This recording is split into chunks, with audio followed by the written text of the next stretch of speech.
Congratulation. রুদ্রকে দেখে ভয়ে ছড়সড় হলো রূপকথা। রূপকথাকে বুকে আগলে সারফরাজ শক্ত করে রুদ্রের হাত চেপে ধরল। আজ কোনো ক্রোধ, জেদ, ক্ষমতা ঘিরি কিচ্ছু কাজ করলো না কারোর ভিতর। আজ যেন এক ভাই আরেক ভাইকে অভিবাদন জানালো, ভরসার শক্ত হাত বাড়ালো।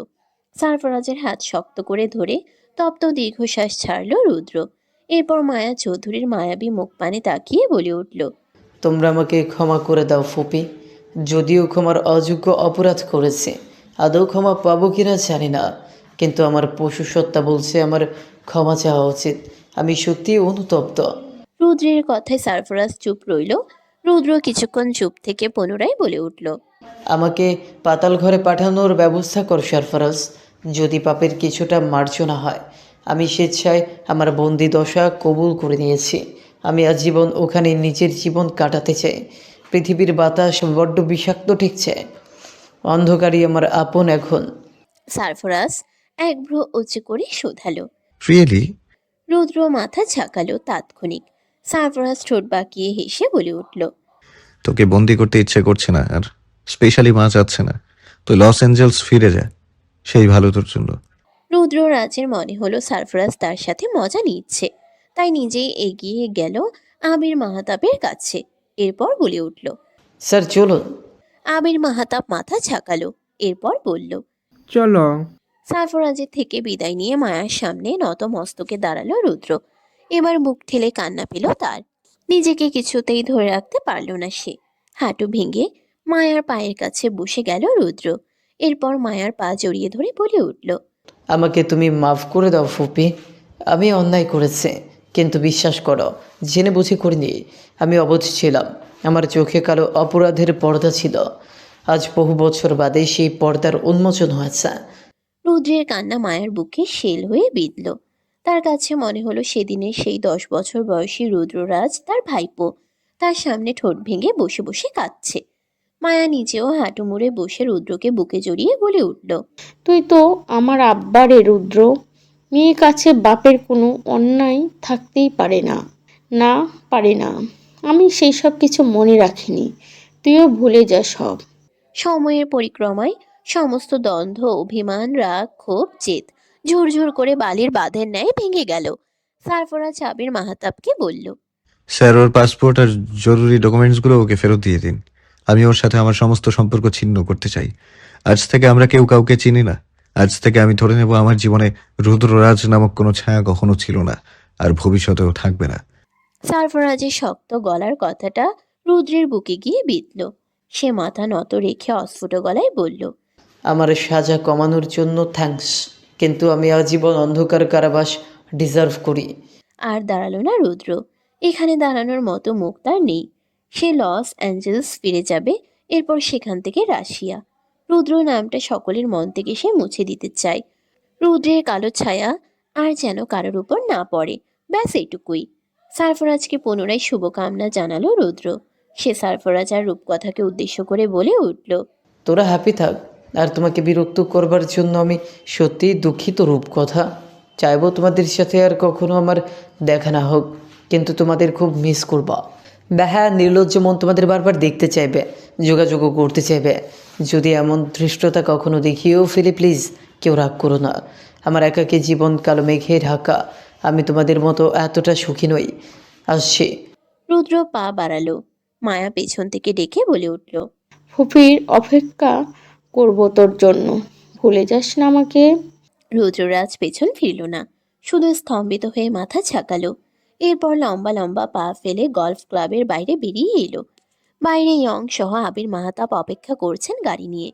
রুদ্র কোনো ভনিতা না করে গাড়িতে উঠে বসলো। এরপর বলল, কোথায় যেতে হবে আমায় এখন? এয়ারপোর্টের টিকিট রেডি করা আছে।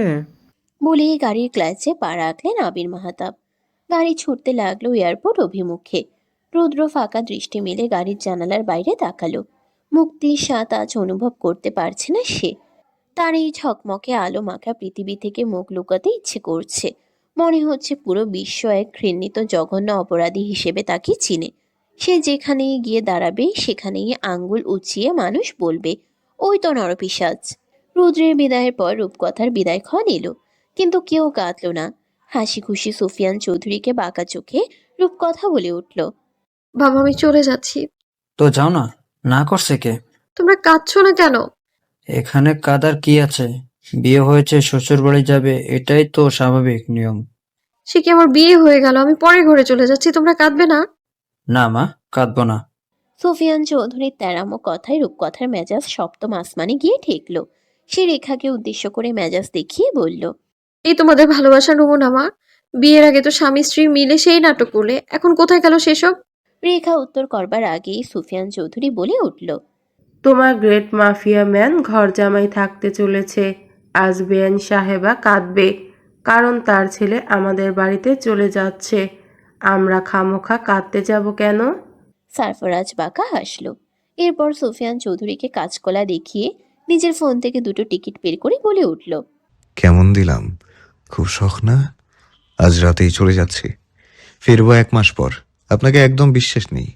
নিজের বাড়িতে ডেকে নিয়ে আমাকে যে গ্যারাকলে ফেলবেন আপনি, তা আমি পই পই করে জানি। কোনো মতেই নিজের অধিক প্রত্যাশিত মুহূর্তগুলো আপনার জন্য খারাপ করতে চাচ্ছি না। ক্লোজ ফ্রেন্ডসদের চাইতে মারাত্মক গিরগিটি আপনি। খাটের তলায় গিয়ে বসে থাকেন কিনা এতেও ভরসা নেই। আসছি।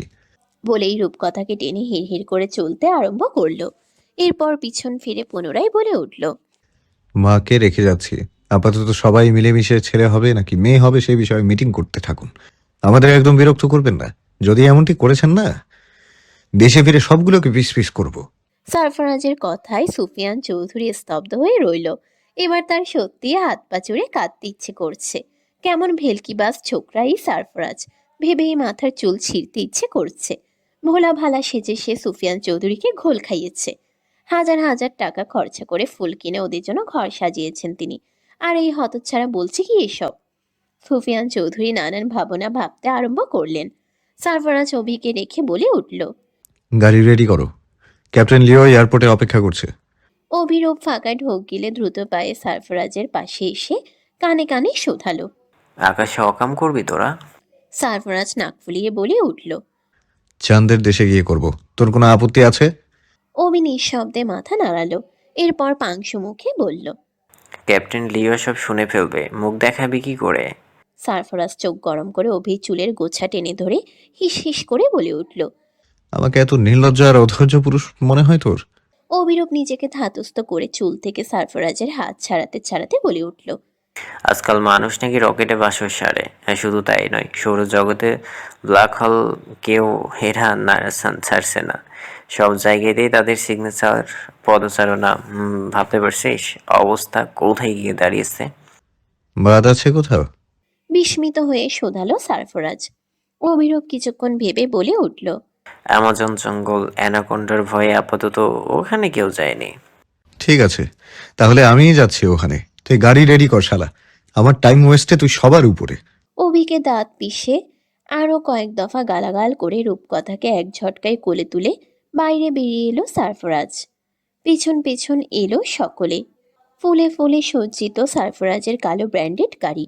রূপকথাকে গাড়িতে বসিয়ে সকলকে বিদায় জানালো সারফরাজ। এরপর অভিরূপকে আদেশ দিল, চল।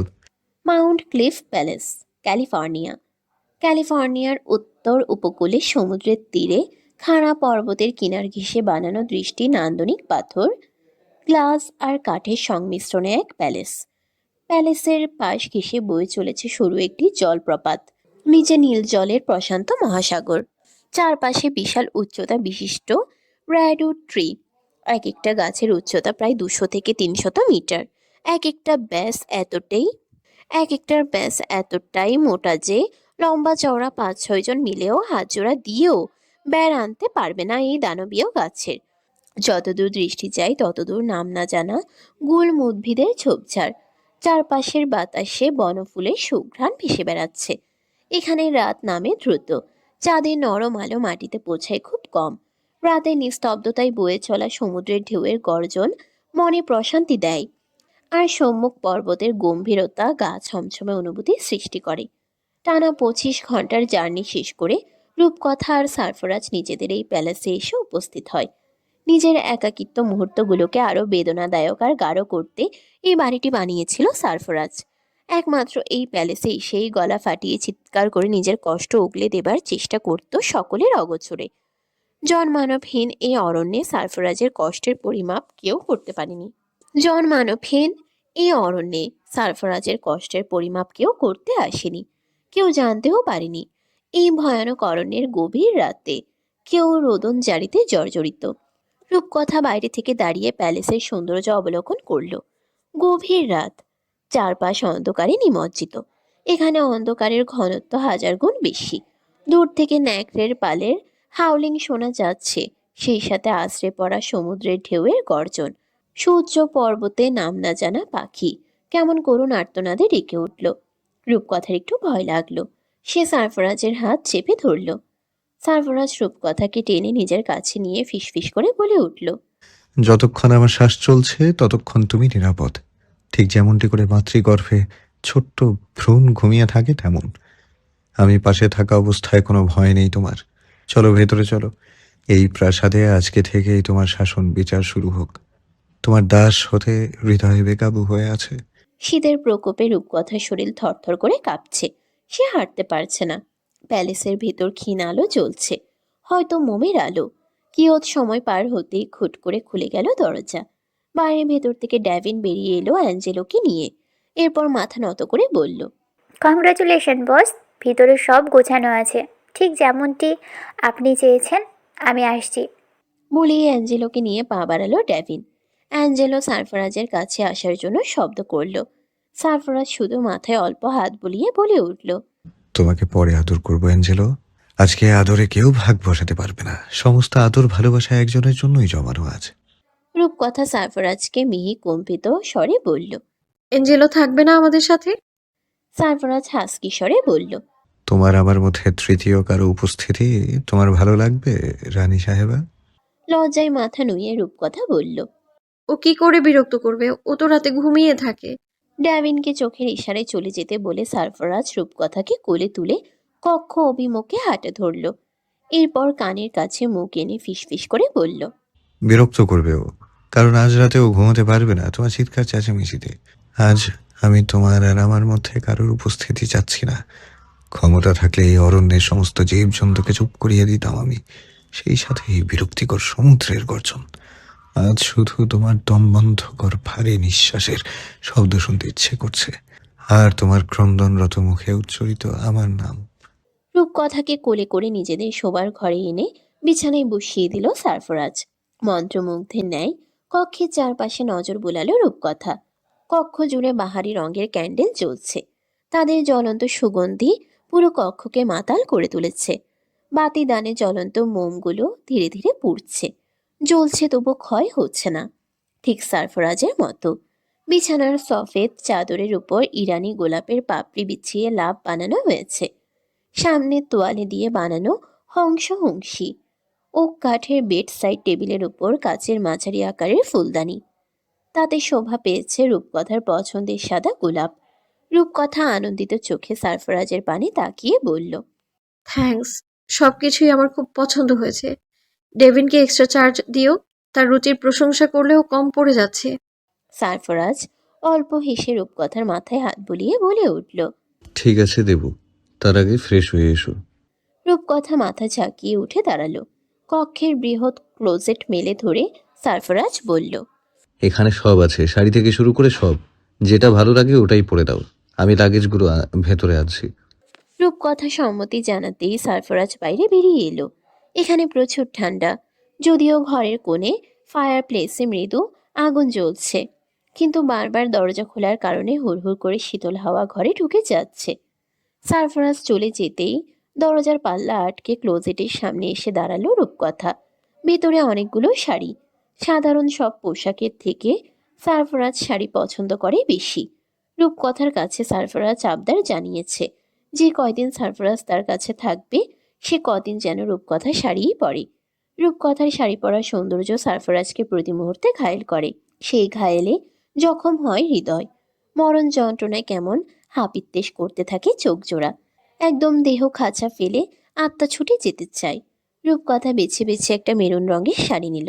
এরপর শাওয়ার নিতে ওয়াশরুমে ঢুকে গেল। সারফরাজ যখন লাগেজ সমেত ঘরে ফিরে এলো তখন ভেতর থেকে জলের শব্দ পেল। ঠোঁট টিপে হেসে লাগেজ থেকে নিজের টাওয়াল নিয়ে বাইরের ওয়াশরুমে ঢুকে গেল সারফরাজ। বেশ লম্বা ধকল গিয়েছে। হিম শীতল ঠান্ডা জলে অবগাহন করতে পারলে শরীরখানা ঝরঝরে হবে। রূপকথা মাথায় টাওয়েল পেঁচিয়ে শাড়ির কুচি ঠিক করতে করতে বাইরে বেরিয়ে এলো। এরপর সুনিপুণ কুচি করে আয়নার সামনে গিয়ে দাঁড়ালো। আয়নায় এক মনে নিজেকে দেখতে ব্যস্ত হলো সে। হঠাৎই কেমন চেহারাটা বদলে গেল। মেয়ে মেয়ে ভাবটা চোখে মুখে একদম নেই। নতুন এক সৌন্দর্য ঠিকরে পড়তে চাইছে শরীর থেকে। চেহারাটা নতুন, তবে কি সত্যি সে বউ হয়ে গেছে? আনমনে চুল মুছতে মুছতে নিজেকে খুঁটিয়ে খুঁটিয়ে পরখ করলো সে। এমন সময় ঘরে ফিরল সারফরাজ। লতানো চিকন মেদহীন শরীরে সারফরাজের পছন্দ করা শাড়ি জড়িয়েছে রূপকথা। দেখতে মোহিনী লাগছে। ধীর হাতের চুল মোছার ভঙ্গি সারফরাজকে বেসামাল করলো। শব্দহীন ধীর পায়ে রূপকথার একদম নিকটে দাঁড়ালো সারফরাজ।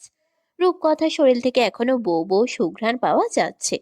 সেই সুগন্ধে নিজের খেয়ে হারালো সারফরাজ। নিজের বরফ সম শীতল দুই হাতে রূপকথার শাড়ির ফাঁক গলিয়ে উন্মুক্ত উদর আলতো করে চেপে ধরলো সারফরাজ। এরপর ঘাড়ের ভাঁজে মুখ ডুবিয়ে বলে উঠল, এই সর্বনাশী রূপে আমার নির্ঘাত মরণ, এবং সেই মরণ আমি হাসি মুখে কবুল করে নিলাম। প্রতিনিয়ত এই সৌন্দর্যের দংশনে আমার যন্ত্রণাদায়ক মৃত্যু হোক, আমিন। সারফরাজের শীতল স্পর্শ আর ঘোর লাগা উষ্ণ স্বরে কিঞ্চিত ঝাঁকুনি দিয়ে কেঁপে উঠল রূপকথা। মেরুদণ্ড বেয়ে শীতল স্রোত নেমে গেল পায়ের তলায়। শরীর জমে যেতে চাইছে। বুকে কেউ জোরে জোরে হাতুড়ি দিয়ে পেটাচ্ছে। আলগোছে কখন রূপকথার হাত থেকে তোয়ালে খসে পড়ল তা ঠাহরি করতে পারল না রূপকথা। সারফরাজ হাতের বাঁধন আরেকটু শক্ত করে নিজের সাথে মিশিয়ে নিল রূপকথাকে। এরপর ঘাড়ের চুল সরিয়ে ফর্সা পিঠে তপ্ত চুমু আঁকল। উদরের কাছে সারফরাজের দুই হাত খামচে ধরে ঠোঁট টিপে চোখ বন্ধ করে ফেলল রূপকথা। ক্রমাগত শ্বাস ভারী হয়ে আসছে তার। শরীরে যেন বিদ্যুৎ তরঙ্গ খেলা করছে। রূপকথাকে ধীরে ধীরে নিজের পানে ফেরালো সারফরাজ। লজ্জায় লতানো শক্তিহীন ডগার ন্যায় নুয়ে পড়তে চাইছে রূপকথা। সারফরাজ ঠোঁট প্রসারিত করে অল্প হাসল। এরপর বলল, খুব নাজেহাল করছি তাই না? উত্তর করল না রূপকথা। সারফরাজ নিজের বুকে শক্ত করে জড়িয়ে ধরল রূপকথাকে। এরপর লম্বা শ্বাস ছেড়ে বলে উঠল, আমি সত্যিই তোমাকে পেলাম। এই প্রাপ্তিতে আমার কতখানি আনন্দ হচ্ছে আমি তোমায় বলে বোঝাতে পারবো না রূপকথা। জীবনে কোনো কিছু হাসিল করার জন্য এতটা মরিয়া হইনি আমি, এতটা ভয়ও কাজ করেনি আমার কখনো। কিন্তু তোমাকে পাবো কি পাবো না এই ভয় কেটেছে আমার প্রতিটা ক্ষণ। এই যে নিশ্চিন্তে শ্বাস ফেলছি, এটাও ভয় কাঁপতো তখন। মাঝে মাঝে বুকের কাছে আটকে থাকতো। তুমি আমার কত শখের, তুমি নিজেও জানো না। আজ থেকে আমার পুরোটাকেই তোমাকে সঁপে দিলাম। আমার হৃদয়ে পুরে আমাকে শাসন করার জন্য আমায় বন্দি করো প্লিজ। আমি আজীবন তোমার কয়েদি হয়ে থাকতে চাই। রূপকথা ডাগর ডাগর চোখ তুলে একবার সারফরাজকে দেখল। এরপর সারফরাজের বুকে থুতনি ঠেকিয়ে বলে উঠল, কয়েদ করে অসহনীয় যন্ত্রণা দেব সইতে পারবে? রূপকথা সারফরাজের বুকে শক্ত কামড় বসালো স্বইচ্ছেই। কিন্তু নিশ্চুপ রইল সারফরাজ। ধীরে ধীরে কামড়ের মাত্রা বাড়ালো রূপকথা। সারফরাজ এখনো স্বাভাবিক চোখে মুখে রূপকথার কোমর জড়িয়ে আছে। মুখে নোনতা স্বাদ অনুভব হতেই মুখ সরালো রূপকথা। সারফরাজের বুক থেকে বিন্দু বিন্দু রঞ্জন ধারা গড়াতে চাইছে। নিজের আঁচল দিয়ে সারফরাজের বুক চেপে ধরে ঠোঁট বাঁকিয়ে হাসল রূপকথা। সারফরাজ রূপকথার ছোট্ট মুখখানি হাতের আজলায় ভরে বলে উঠল, এইটুকুন শাস্তিতে আমার কিচ্ছু হবে না জান। আমি সারা রাত ধরে শাস্তি পেতে চাই, প্লিজ কিল মি। বলে রূপকথার অধরের দখল নিল। প্রথমে একটু অপ্রস্তুত রইল রূপকথা, কিন্তু সারফরাজ তাকে সামলে নিল। ধীরে ধীরে গাঢ় হলো চুম্বন। দুজনের হাতের বিচরণ হলো অবাধ্য থেকে অবাধ্যতর। তপ্ত শ্বাসে ভারী হয়ে উঠল কক্ষ। জ্বলে জ্বলে ক্ষয় হলো মোম। চাঁদের অল্প আলো থাই কাজ ডেঙ্গিয়ে কক্ষে হানা দিল। বেড সাইড টেবিলের উপর থেকে পড়ে ভেঙে চূর্ণ হলো ফুল সমেত ফুলদানি। এতে কারো কোনো ভ্রুক্ষেপ হলো না। টাইলসে ঝনঝন করে পতিত হলো মোম সমেত বাতি দান। রূপকথা সারফরাজের গলা জড়িয়ে ছোয়ালে চুমু আঁকল। রূপকথার ইচ্ছে বোধ হয় বুঝল বেহায়া প্রেমিক পুরুষ। রূপকথাকে শক্ত হাতে পাজা কোলে তুলে বিছানায় শুয়ে দিল। এরপর পায়ের পাতায় চুমু এঁকে রূপকথার উপর ঝুঁকিয়ে শুধালো, যদি নিজের বসে না থাকি তবে গলা টিপে ধরো প্লিজ, আমি সরে যাব। রূপকথা লাজুক হেসে মুখ সরিয়ে নিল। কামুক চোখে রূপকথার ভেজা ঠোঁটের পানে তাকিয়ে সারফরাজ আওড়ালো। বিসমিল্লাহ। ইয়া আল্লাহ, শয়তানের প্রভাব থেকে আমাকে এবং আমার সন্তানকে তুমি রক্ষা করো। ধীরে ধীরে চাঁদের আলো সরে গিয়ে বিশাল দেহি রেডউড গাছের চূড়ায় লুকালো। স্তব্ধ হলো গহীন অরণ্য, নিভে গেল সমস্ত আলো। পবিত্র ভালোবাসার শেষ স্বাদ আহরণে মত্ত হলো দুটি দেহ, দুটি হৃদয়। ধীরে ধীরে ভেসে এলো চাপা সুখ মিশ্রিত আর্তনাদ। গাছের ডালে বসা এক হুতুম পেঁচা কেবলই তার শিকার ধরার জন্য প্রস্তুতি নিচ্ছে। এমন সময় চিৎকার করে ডাকলো রূপকথা। Sarfaraz, I will kill you. শিকার আর ধরা হলো না প্যাঁচার। ভয়ে পাখা ঝাপটে উড়ে পালালো। সে বুঝে গেল এই অরণ্যের ভয়ানক রাজার ক্ষমতাধর রানী এসে গেছে। নয়তো এমন গলা বাড়িয়ে চিৎকার করে ডেকে খুন করার হুমকি দেবার দুঃসাহস কার? বৃহৎ রেডুরের চূড়া ছাপিয়ে ভোরের নতুন টকটকে লাল রঙা সূর্য উকি দিল। নিদ্রা ভঙ্গ হলো বিহঙ্গ কুলের। সেই সাথে প্রস্ফুটিত হলো ফুলের দল। ঝর্ণার কলকল ধ্বনি আর জলপ্রপাতের ঝরঝর শব্দে উদ্বেলিত হলো চারপাশ। হিমবাহ জড়িয়ে সমুদ্রের তেজি গর্জন সমানে আছড়ে পড়ছে পাহাড়ের ঢালে। সূর্যের হলুদ আলো ভারী থাই কাচ আর পর্দা ডিঙ্গিয়ে সারফরাজের কক্ষে প্রবেশ করলো। সেই হুটুপুটি খাওয়া আলোর পানে তাকিয়ে অল্প হাসলো সারফরাজ। এরপর রূপকথার ঘুমন্ত মুখ পানে তাকিয়ে বলে উঠল। তোমার সৌন্দর্য সবকিছুকে ছাপিয়ে যায় প্রিয়তমা। বিচ্ছুরিত আলোকে তীক্ষ্ণ সৌন্দর্য আজ আমায় মোহিত করতে ব্যর্থ হলো, কারণ আমি এখনো তোমার নেশায় বুঁদ।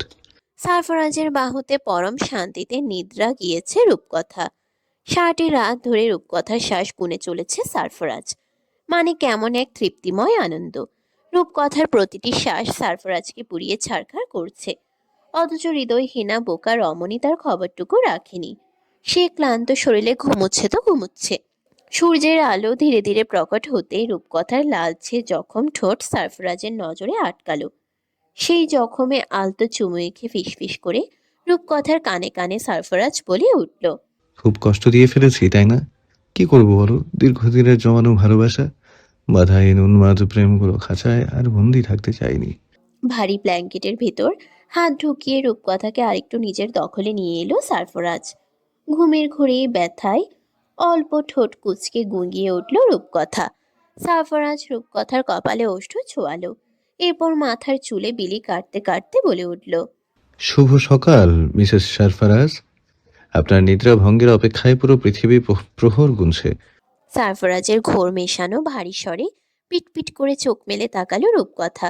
এরপর সারফরাজের বুকে গুটিসুটি মেরে শুয়ে সারফরাজকে শক্ত করে জড়িয়ে চোখ বুঝে ঘুম জড়ানো গলায় বলে উঠল। মাত্রই তো ঘুমালাম, আর একটু ঘুমাতে দাও না প্লিজ। চোখ খুলে রাখতে পারছি না আমি, প্রচন্ড ঘুম ভর করেছে চোখের পাতায়। বলতে বলতে পুনরায় ঘুমে তলিয়ে গেল রূপকথা। রূপকথার এত গভীর নিদ্রা সহ্য হলো না সারফরাজের। সে ভোর রাত থেকে জেগে রয়েছে, অথচ মেয়েটা ঘুমে কাতর। সারফরাজ কপাল কুঁচকে নাক ফুলালো। তার এত সুন্দর প্রেম মিশ্রিত বাণী তোয়াক্কা করলো না রূপকথা। এটা তার মানতে কষ্ট হলো। সে তার ঠান্ডা হাতটা রূপকথার উদরে চেপে ধরল। আচমকা ঠান্ডা অনুভূতিতে কেঁপে উঠল রূপকথা। এরপর বিরক্তিতে বলে উঠল। আমি কিন্তু এর জন্য শাস্তি দেব তোমায়। শাস্তির কথা শুনে সারফরাজের এক ভ্রু উঁচু হয়ে গেল। ১.৫ ফুট একটা মেয়ে তার মতো মাফিয়াকে শাস্তি দেবে? এত বড় ঔদ্ধত্যপূর্ণ কথা! কি শাস্তি দেবে রূপকথা, এটা সে দেখতে চায়। সে তার ঠান্ডা হাত জোড়া দিয়ে জোর করে চেপে ধরল রূপকথাকে। এরপর উপর থেকে সরিয়ে দিল ব্ল্যাঙ্কেট। ঠান্ডায় রূপকথার অনাবৃত শরীর শিউরে উঠল। উষ্ণতার জন্য সে শক্ত করে সারফরাজকে ঝাপটে ধরল। এরপর উষ্ণতা তলাশ করে বলে উঠল। ঘুমোতে দিচ্ছ না কেন? জোরে ধমকে উঠল রূপকথা। রূপকথার ধমক পাত্তা না দিয়ে সারফরাজ বলে উঠল। দেখতে চাচ্ছি কি শাস্তি দেবে, তাই। আচ্ছা। দেখাও দেখি কেমন শাস্তি। রূপকথা তপ্ত শ্বাস ফেলে বড় বড় করে চোখ মেলল। এরপর আশপাশ হাতড়ে সারফরাজের কালো টি শার্টখানা কোনো মতে গায়ে জড়িয়ে সারফরাজের বুকের উপরে উঠে গেল। নিজের সরু আঙ্গুলি দিয়ে আলতো করে ছুঁয়ে দিল সারফরাজের নাক, ঠোঁট আর অ্যাডাম অ্যাপল। নেশাধরনা চোখ জোড়া সারফরাজের চোখে নিবদ্ধ করে ঝুঁকে গেল সারফরাজের মুখের পানি। এরপর ফিসফিস করে বলে উঠল। আমার সামলাতে পারবে? ফাঁকা ঢোক গিলল সারফরাজ। রূপকথা সারফরাজের চুলে আঙ্গুলি চালিয়ে টেনে ধরে বলে উঠল। গতরাতে তুমিই বলেছিলে না রানী সাহেবের হুকুম শিরোধার্য। রূপকথার এলোমেলো সৌন্দর্যে নিজের জ্ঞান খোয়ালো সারফরাজ। বাধ্য দাসের ন্যায় উঠে বসে ছুতে চাইল রূপকথার অধর, কিন্তু তার আগেই বিছানা থেকে লাফিয়ে নেমে গেল রূপকথা। এরপর বুড়ো আঙ্গুল দেখিয়ে বলে উঠল, দুদিন আমার নাগাল পাবে না তুমি। কত বড় মাস্তান হয়েছ আমিও দেখতে চাই। সারফরাজের মাথা ভো ভো করে ঘুরে উঠল নিমিষেই। এত বড় শাস্তি সইবার ক্ষমতা তার নেই। এই শাস্তিতে তার মৃত্যু অনিবার্য। সারফরাজ বিছানা থেকে নেমে রূপকথার সামনে দাঁড়িয়ে কাকুতি মিনতি করল, কিন্তু নিঠোর মানবীর হৃদয় গলল না। বাঁকা হাসলো সারফরাজ। সোজা আঙ্গুলে ক্ষীণা উঠলে আঙ্গুল বাঁকাতে জানে সে। খপ করে রূপকথাকে চেপে ধরল সারফরাজ। ভয়ে হাঁটুসম টি শার্ট চেপে ধরে এক পা দুপা পেছালো রূপকথা। এমন সময় পদযুগল থেমে গেল। পেছানোর পথ শেষ। পিছনের কঠিন দেয়ালে রূপকথার পিঠ ঠেকে গেল। রূপকথাকে দুই হাতের মাঝখানে বন্দি করে ভ্রু নাচালো সারফরাজ। আগুন জ্বালিয়ে না নিভিয়ে চলে যাবে তা তো হবে না ডার্লিং। রূপকথার দুপাশে মাথা ঝাঁকালো, এরপর মিনমিন করে বলল, তোমার গর্দান নেব আমি। রানীর সাথে এসব কি ধরনের ভণ্ডামি? যে হুতাশনে তুমি কেরোসিন ঢেলেছ সেই জ্বলন্ত আঙ্গারে তোমাকেই জল ঢালতে হবে। Let's go. গর্দান পরে নিও, আগে আমার মনোরঞ্জন হোক। চারপাশে তাকিয়ে বাঁচানোর পথ খুঁজল রূপকথা। সারফরাজের হাত বন্ধন থেকে কোনো মতে ফসকে ওয়াশরুমে ঢুকে গেল রূপকথা। সারফরাজ কম যায় কিসে? রূপকথাকে দরজা আটকানোর ফুরসত না দিয়ে নিজেও ঢুকে বাঁকা হেসে বলে উঠল, আগে বলবে না তোমার জলকেলি খেলতে ইচ্ছে হচ্ছে? ওকে, নো প্রবলেম, আমি সব জায়গাতেই ফিট আছি। রূপকথা চোখ মুখ শক্ত করে বলে উঠল, বাবার কাছে বিচার দেব তোমার নামে। যদি জেলে না ভরেছি তো দেখো তখন। সারফরাজ গায়ের হাতবিহীন ব্ল্যাক স্যান্ডো গেঞ্জি খুলতে খুলতে বলে উঠল, এই অপরাধে যদি আমার জেল হয় তবে প্রতি ঘন্টায় ঘন্টায় আমি জেলে যেতে রাজি আছি। এবার কাছে এসো সোনামণি। রূপকথা একটা শ্যাম্পুর বোতল ছুঁড়ে মেরে বলে উঠল। বেশি কাছে এলে মাথা ফাটিয়ে দেবো ফাটা ছেলে। সারফরাজ চোখ মুখ কুঁচকে শ্যাম্পুর বোতল গুছিয়ে রেখে বলে উঠল। গত রাতে তো বলার আগেই সারফরাজের মুখ চেপে ধরল রূপকথা। লজ্জায় তার মাথা নুয়ে যাচ্ছে। গত রাতের কথা মনে পড়তেই দিনের বেলা ওই ঘটনা রিপিট হলে লজ্জায় নির্ঘাত মূর্ছা যাবে রূপকথা। এই অসভ্য বেহায়া পুরুষকে সে খবর রেখেছে, নাকি জেনে বুঝে তাকে কাবু করতে চাইছে? রূপকথার হাত আলগোছে মুখ থেকে সরিয়ে সারফরাজ ফিসফিস করে বলে উঠল, গত রাতে আমি তোমার হাতে খুন হয়েছি বউ। তুমি যে এতটা হৃদয়হীনা নিষ্ঠুর ঘাতকী নিয়ে তা আমি দুঃস্বপ্নেও কখনো ভাবিনি। রূপকথাকে জড়িয়ে ধরে শাওয়ারের নব ঘুরালো সারফরাজ। শীতল জলের স্পর্শে সারফরাজকে শক্ত করে চেপে ধরল রূপকথা। সারফরাজের পিঠের নখের ধারালো আঘাতগুলোতে পানি ছুঁয়ে দিতেই সেগুলো জ্বলে উঠল। সারফরাজ রূপকথার লতানো কোটি দেশে ভালোবাসার স্পর্শ বুলিয়ে নেশাধরা গলায় বলল, I will be gentle this time to. নিজের লাগেজপত্র নিয়ে ক্যালিফোর্নিয়া এয়ারপোর্টের ওয়েটিং এরিয়ায় বসে আছে রুদ্ররাজ। আর কিছুক্ষণ বাদেই তার রাশিয়ার ফ্লাইট। ওখানেই বিলে চেরিয়ে একটা হসপিটালে অ্যাপ্লাই করেছে সে। তারা রুদ্রের কোয়ালিফিকেশন দেখে তাকে অ্যাপয়েন্ট করেছে। নিজের বাকিটা জীবন সেখানেই চূড়ান্ত অনুশোচনা আর অপরাধবোধ নিয়ে একাকী কাটিয়ে দেবে রৌদ্র। তার কালো ছায়া আর কারোর উপর ফেলতে চায় না সে। সবাই ভালো থাকুক, হ্যাপি থাকুক, এটাই তার চাওয়া। মাঝে মাঝে অন্যের ভালো থাকা, সুখে থাকা দেখতে ভালো লাগে। সারফরাজের সুন্দর ভবিষ্যতে মোটেও ঈর্ষান্বিত নয় সে, বরং সারফরাজ এটা আরও আগে ডিজার্ভ করত। এটা নিয়ে সে আপসেট। সারফরাজের জীবনে রুদ্রের ছায়া না থাকলে সারফরাজ আরও আগেই সুখী হতে পারত। নিজের নিকৃষ্ট রূপ মনে পড়তেই লজ্জায় মাথা নিচু করে ফেলল রুদ্র। এমন সময় পাসপোর্ট চেকিং এরিয়ায় স্টাফদের হাউকাউ শুনে তার ধ্যান ছুটল। হট্টগোল উদ্দেশ্য করে সামনে তাকালো রুদ্র। একটা ছোট শীর্ণ দেহের ফর্সা সুন্দরী রমণী হাত নেড়ে তাদের কিছু বোঝানোর চেষ্টা করছে। বড় বড় বাদামি মণি চোখ দুটোতে অন্তহীন মায়া আর হাজারো কথার ফুলচুরি, কিন্তু ঠোঁটে কোনো কথা নেই। মেয়েটির ইশারাপূর্ণ কথা স্টাফগুলো বুঝতে পারছে না। রুদ্র অবাক চোখে বেশ কিছুক্ষণ মেয়েটার অঙ্গভঙ্গি খেয়াল করলো। এরপর তপ্ত শ্বাস ফেলে উঠে দাঁড়িয়ে মেয়েটির কাছে গেল। বাক শক্তিহীন মানুষদের সাথে বেশ কয়েকবার কাজ করেছে রুদ্র। মেয়েটির সাইন বুঝতে তার এক মুহূর্তও সময় লাগলো না। রুদ্র স্টাফগুলোর সামনে গিয়ে নিজের পরিচয় জাহির করলো। Excuse me, I M a doctor. The girl is speech impaired. I will tell you what she is trying to say. বলেই মেয়েটিকে হাতের ইশারায় শুধালো। What's your problem? রুদ্রের ইশারায় মেয়েটি যেন প্রাণ ফিরে পেল। তার চোখে মুখে খুশি উপচে উঠল। সে মিষ্টি একটা হাসি উপহার দিল রুদ্রকে। এরপর চোখে মুখে চিন্তা ফুটিয়ে নিজের টিকিট, ভিসা আর পাসপোর্ট রুদ্রের পানে এগিয়ে বোঝালো। আমার টিকিটে নামের স্পেলিং ভুল রয়েছে, এই জন্য তারা আমাকে ভেতরে ঢুকতে দিয়েছে না। কিন্তু আজকের ফ্লাইট আমার জন্য বেশ গুরুত্বপূর্ণ। আমাকে যে কোনো মূল্যেই রাশিয়া যেতেই হবে। It's my dream opportunity. Rudra মেয়েটির টিকিট আর পাসপোর্ট চেক করে অফিসারকে বলে উঠল। এটা তেমন কোনো বিগ ইস্যু নয়। পাসপোর্ট, ভিসা সব ঠিক আছে, নামে একটা স্পেলিং মিসিং। প্লিজ ওনাকে যেতে দিন।